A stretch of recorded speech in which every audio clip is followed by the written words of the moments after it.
Bienvenidos a este segundo bloque de Poder y Dinero aquí en Americano Media. Les contábamos en el bloque anterior que estamos observando un momento donde, bueno, indudablemente hay múltiples focos de tensión, de conflicto.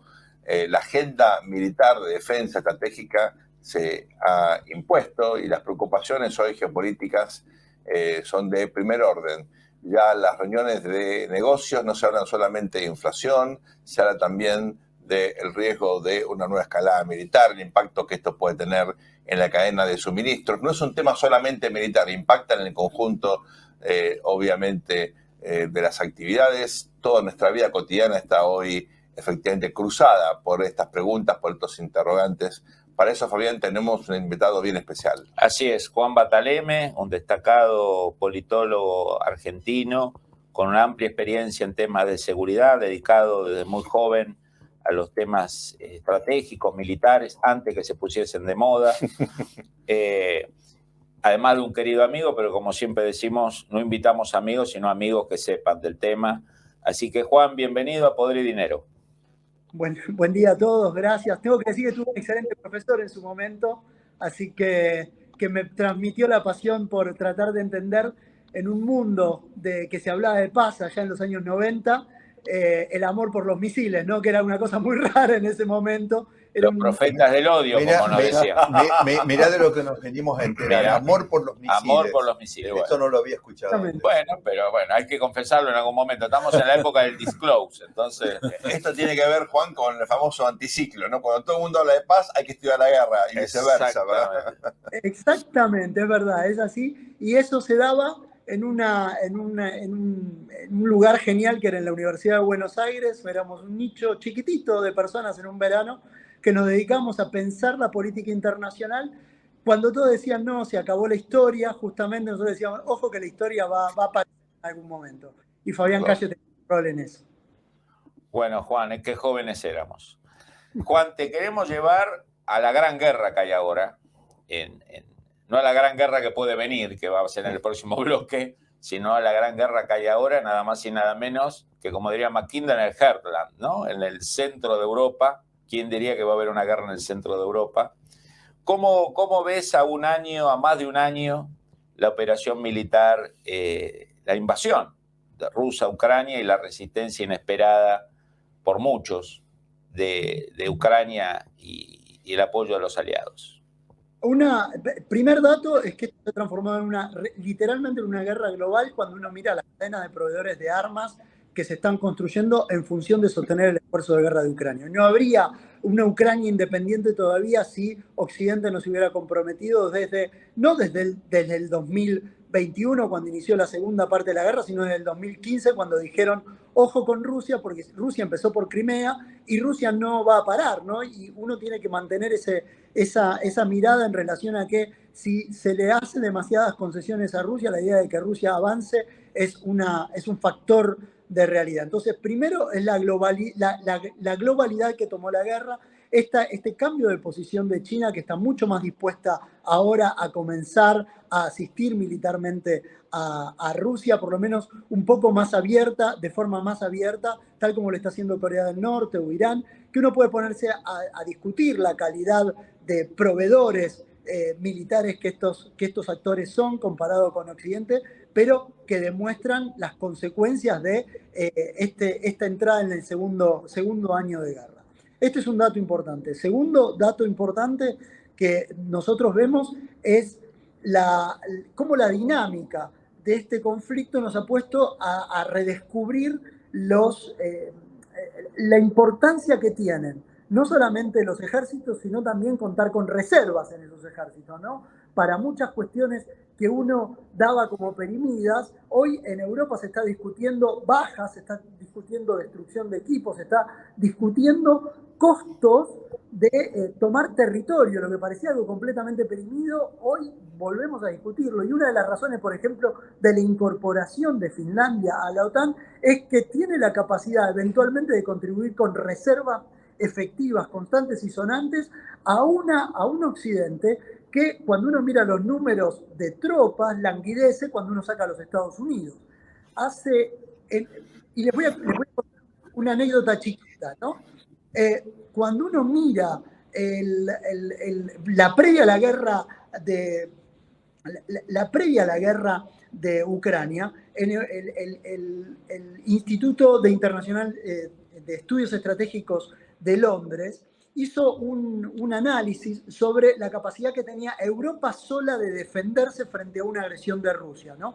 Y eso disparó todo un debate entre los que dicen que Europa sola se podía defender y los que dicen que Europa inevitablemente necesita a los Estados Unidos. Bueno, hoy les está dando la razón en esta idea de que Europa aún hoy sigue necesitando a los Estados Unidos, llámese OTAN, y por eso la expansión de la OTAN. ¿Rusia logró un éxito militar contundente? Claramente que no. Y ahí ustedes tienen un elemento muy, muy importante, sobre todo cuando lo pensamos en una América Latina que muchas veces está sumida en una lógica muy profundamente antinorteamericana. Y eligen ver la imagen de los Estados Unidos en ese Estados Unidos que se retira de Afganistán en el 2021 y todos te dicen, mirá cómo se fueron los norteamericanos, etcétera, etcétera. Bueno, en un año, en lo que va de un año de guerra, Estados Unidos le dio a Ucrania en armamento militar, en ayuda económica, 2 veces el préstamo que le dio a la República Argentina el FMI, ¿no? Casi 80 veces. Eso es compromiso político. Y eso es una muestra para los analistas de que esta dinámica entre Rusia y los Estados Unidos tiene un capítulo siguiente que es China. Entonces, este es el primer resumen que uno podría dar en relación a la guerra de Ucrania. Juan, uno analiza lo que está pasando en la población norteamericana, se nota ya cierta fatiga con el conflicto en Ucrania, particularmente en el votante republicano, pero no solo, es bastante más generalizado. Mirando sondeos objetivos, esto no es nada partidario. Y al mismo tiempo leí en el Foreign Affairs un artículo muy interesante firmado por Richard Haass, un diplomático obviamente muy, muy respetado, proponiendo un nuevo enfoque respecto de Ucrania, como que lo que vimos hasta ahora en este año y pico no ha servido para encontrar una salida de un conflicto que tiene hasta ahora una inercia y probabilidades que se postergue. ¿Cuál es tu opinión al respecto? ¿Hasta qué punto, de cara al proceso electoral en Estados Unidos puede haber una presión para darle algún tipo de cierre o algún tipo de negociación, aunque sea transitoria, a esta operación de Rusia en Ucrania? Muy, muy importante lo que está señalando. Primero, yo entiendo que el compromiso norteamericano con Ucrania, a pesar del proceso electoral, va a seguir. Lo que vamos a ver son cambios en la intensidad del conflicto. Hace tiempo que Estados Unidos empuja, sobre todo el Partido Republicano, empuja por una Europa no estratégicamente autónoma, como señala, sino básicamente empuja para que Europa pague la factura de la seguridad. Y esto es percibido como una guerra europea. Por lo tanto, el pilar europeo dentro de la OTAN tiene que hacerse más cargo y poner mucha más plata. Punto número 1. Y eso probablemente suceda con una administración republicana.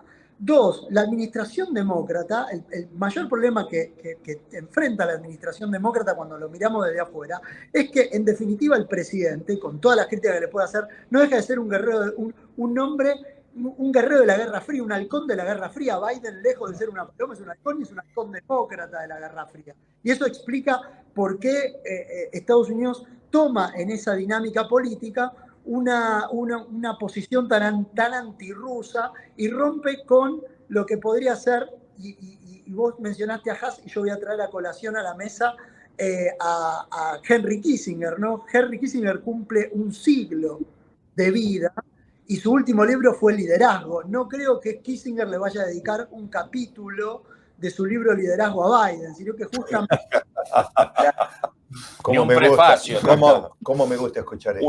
Un pie de página por ahí de lo que no ocurrió, ¿no? Pero ahí hay un punto importante que quiero remarcar y que no es fácil de decirlo, pero sí hay que entenderlo. La tragedia ucraniana, el hecho de que Ucrania haya perdido entre 30 y 40 puntos del PBI, es producto de que Estados Unidos y Rusia no arreglaron las cosas que tenían que arreglar. Rusia perdió entre 3 y 5 puntos del PBI. La tragedia ucraniana es que está perdiendo la misma cantidad de hombres, según los leaks que sucedieron ahora, de manos a priori, por lo que dice el New York Times, de un inconsciente, de un joven inconsciente. De un traidor. Sí, vamos a ponerle que es un joven inconsciente más que un traidor. no sigamos esta línea. Me parece que esto no puede haber sido un error. Joven de 21 años tiene acceso a esa información. ¿Qué estamos hablando? Es verdad, pero vamos a darle la derecha por un momento al New York Times. Lo que digo es que la tragedia en términos humanos y en términos económicos es producto de que en algún momento Estados Unidos y Rusia deberían haber encontrado algún tipo de salida. Y Kissinger sigue sosteniendo de que la salida la van a encontrar, la salida de Ucrania pasa por la posición de los grandes poderes. Y ahí vos tenés una tragedia, ¿no?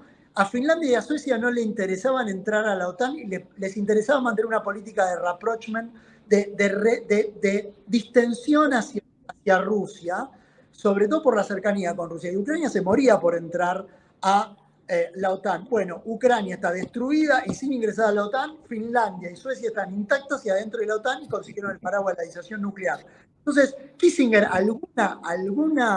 alguna razón tiene cuando señala eso, por más que Juan, suene... si te parece, vamos a una muy breve pausa y la dejaste picando al nombrar a Kissinger. Kissinger tiene otro gran libro que se llama On China. Así es. Y en ese libro, de China te vamos a preguntar. Vamos a la pausa, que quiero que empiece ya el próximo bloque. Vamos.